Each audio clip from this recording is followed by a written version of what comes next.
পাতলা ছিল ওখানে। নমস্কার বন্ধুরা, good morning, welcome back to my channel. আশা করছি তোমরা সকলে খুব ভালো আছো এবং সুস্থ আছো। আমিও কিন্তু অনেকটাই ভালো আছি। চলে আসলাম নতুন একটা ইন্টারেস্টিং ব্লগ ভিডিও নিয়ে। দেখতেই পাচ্ছ বাবা আমার হাতে মাংসর প্যাকেটটা ধরিয়ে দিল। তারপর আমি কিন্তু আমার বোনকে দিলাম যে খুলে ধুয়ে রাখ, নাহলে নষ্ট হয়ে যাবে। আজ করব পাঁঠার মাংসের সঙ্গে ফ্রাইড রাইস। মা ওইদিকে রান্না চাপিয়ে দিয়েছে। যাব হচ্ছে আমি আজকে একটু মানে দিনটা আমার দুই ভাস্তি এসে ওদেরকেও রেখে আসবো, আর সঙ্গে ছেলেদের কিছু জিনিস আছে সেটাও নিয়ে আসবো। তো প্রথমেই এখানে হচ্ছে যেহেতু ফ্রাইড রাইস বানাবো, চালটাকে একটু ঝেড়ে নেব। চালের মধ্যে অনেক সময় পোকামাকড় থেকে যায়, তো সেই জন্য ভালো করে চালটাকে ঝেড়ে নেব। আর অনেক ধুলোবালিও থেকে যায়, ভালো করে ঝেড়ে নিতে তো আর ক্ষতি নেই না। আমি কিন্তু চাল ছাড়তে মোটামুটি একটু একটু শিখছি, মানে পারি, আগে থেকেই পারি এমনটা না যে এখন শিখছি, আগে থেকেই পারি। কিন্তু আমি যতই ট্রেনিং করি না কেন আমার দ্বারা সেই যে একটা মানে মায়েরা যেভাবে করে ওইভাবে আর কি হয় না। যেটা পারি সেটা দিয়ে আর কি আমার মতে আমি কাজটা চালিয়ে নিতে আর কি পারি। তো প্রথমে তো হাফ কেজি চাল নিয়েছিলাম, তারপর আরও 250 গ্রাম ওই রকম 200 গ্রাম চাল মতো নিয়েছি, কারণ আমাদের বাড়িতে মোটামুটি কয়েকজন মানুষ আছে, আমরাই 6 জন।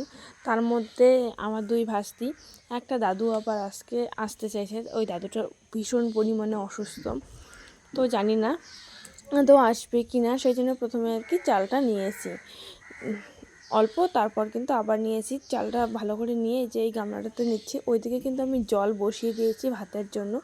জলটা গরম হচ্ছে, টকবক করে ফুটতে ধুয়েই কিন্তু আমি জলের মধ্যে দিয়ে দেবো। আজকে না মনটা একটুও ভালো নেই, সত্যি কথা বলতে।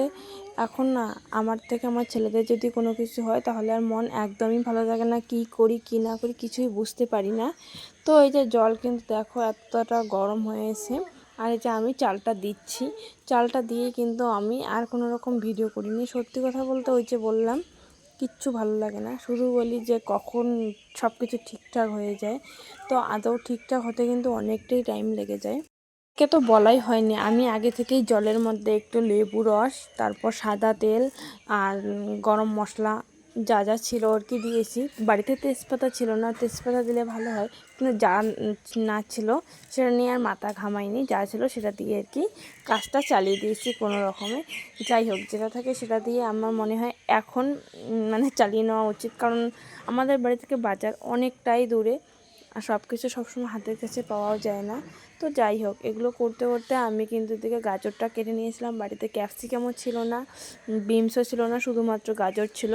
আর আমাদের হঠাৎ প্ল্যান যে আজকে ওদেরকে রেখে আসবো, যেহেতু ছেলে অসুস্থ, ছেলের জন্য ওষুধ নিয়ে আসবো, তো একসঙ্গে ওদেরকেও রেখে আসা যাবে, নাহলে কিন্তু আজকে বানাইতাম না ফ্রাইড রাইসটা। তো হঠাৎ প্ল্যান করে কিন্তু বাজার থেকে এসব আনা হয় না। আর মাংস যেখান থেকে এনেছিল সেইখানে এই যে ক্যাপসিকাম, বিনস এগুলো কিন্তু পাওয়া যায় না, ছোটো মোটো একটা বাজার। তো এই যে দেখো আমি কিন্তু চালটা নামিয়ে একদম ফ্রাইড রাইসটা রান্না করে নিয়েছি, এতটুকু হয়েছে। আর খেতে কিন্তু মোটামুটি ভালোই হয়েছিল আমার মনে হয়। হ্যাঁ, কারণ আমি নিজে রান্না করলে মানুষ নাকি বলে নিজে রান্নার প্রশংসা করতে নেই। আমি রান্নাবাড়ি শেষ করে কিন্তু দেখো এখানে হচ্ছে আমার দাদু খেতে এসেছে। দাদু কিন্তু এখন ভীষণ পরিমাণে অসুস্থ, একদম মানে অনেকটা অসুস্থ, দেখে হয়তো বুঝতেই পারছো, বেশি পরিমাণে খেতেও পারে না। তো অসুস্থ কিন্তু দাদু বেশি পরিমাণে খেতেও পারে না, আর দাদু হচ্ছে ক্যাথেলার লাগানো সবসময়ই থাকে। এখানে দেখো আমাদের রান্না করেছিল মাংস সবজি। তো মাংসতে মা আলু দিয়েছিল আর একটু ঝোল ঝোল করেছিল, কারণ আমার ভাস্তিরা ঝোল খেতে বেশি পছন্দ করে। এদিকে দেখো আলু ভাজা, পটল ভাজা, ফ্রাইড রাইস, ডাল আর ভাত, মোটামুটি আজকে সবজি রান্না হয়েছিল। আর সঙ্গে ছিল আমের চাটনি। আমের চাটনিটা আমার বোন রান্না করেছিল, দাদুকে আমরা তখন দিতেই পারি নাই। এইদিকে ছিল সকালবেলার শাক। এই যে আমের চাটনিটা দেখো একটু গাঢ় গাঢ় করেছিল, খেতে মোটামুটি ভালোই হয়েছিল, আমার তো ভালোই লাগে। একটু একটু টক, একটু একটু ঝাল, মানে এত টক ঝাল মিষ্টি একটা আচার। আমার চাটনি খেতে ভীষণ ভালো লাগে। দাদু খাওয়া দাওয়া করার পর সবাই আমরা খেতে বসেছি। সবাই বলতে দেখো এখানে আমার দুই ভাস্তি আর আমার বোন বসেছে। মা হচ্ছে মাংস সবজি দিচ্ছে, আমি হচ্ছে ফ্রাইড রাইস নিয়ে আসলাম ওদেরকে দেওয়ার জন্য। প্রথমে তো এমনিতে আমাদের নর্মাল যে ভাত থাকে সেটা দিয়েই দেওয়া হয়েছে, তারপর হচ্ছে এই যে ফ্রাইড রাইস। কারণ প্রথমে প্রথম থেকেই যে ওদেরকে শুধুমাত্র ফ্রাইড রাইস খেতে দেবো এমনটা তো আমাদের বেশি পরিমাণে রান্না করা হয়নি। আমরা যেটা রান্না করেছি আমরা সবার জন্যই মোটামুটি রান্না করেছি।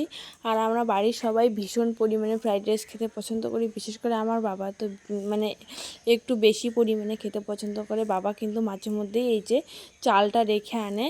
তো আমাদের বাড়িতে সবসময় একটু ঘি থেকে যায়, ঘি আমার খেতে বেশি পছন্দ করি। তারপর আমিও কিন্তু খেতে বসেছিলাম আর খুব তাড়াতাড়ি করে খাওয়া দাওয়া করেই একদম রেডি হয়ে গেছি।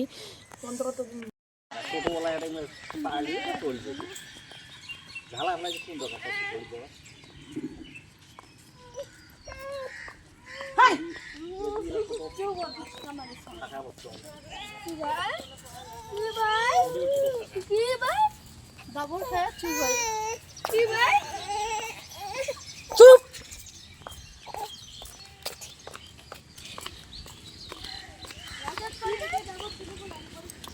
হয় আচ্ছা বেশ কালি সকালে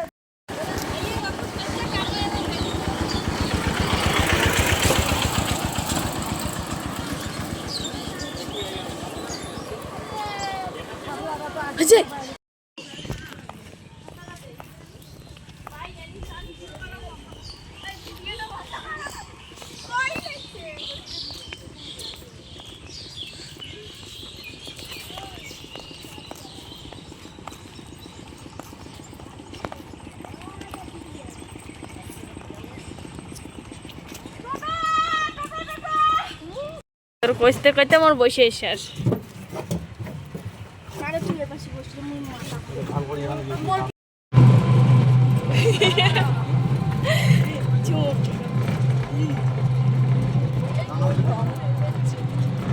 দেখা যায় না যায় যায় যায় কি রকম মোবাইলের ক্যামেরাটা পরিষ্কার হ্যাঁ কি রকম মোবাইলের ক্যামেরাটা পরিষ্কার আছে তো আগেকার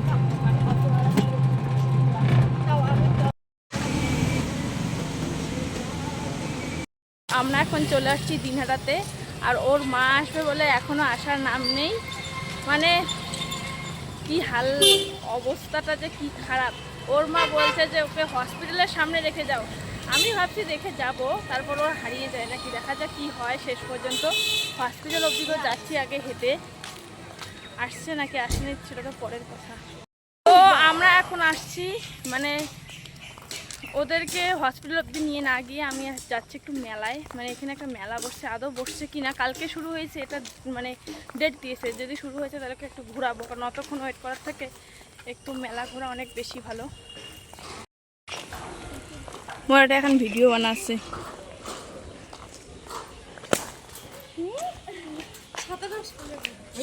আদৌ মেলা শুরু হয়েছে? কিচ্ছু নাই, কিচ্ছু নাই, চলো কেবল শুরু। নে তুই নন্দু, তুই একটা নে, ততক্ষণ খাও।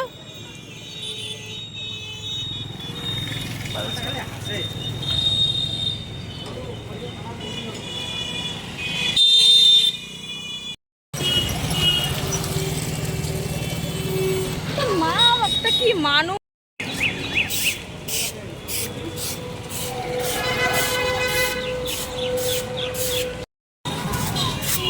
মোর এক পাকে না, এক পাকে তো ফায়দা তোলা লাগবে, একক্ষণ দাঁড়িয়ে থাকিম, ফায়দা তো তোলা হবে।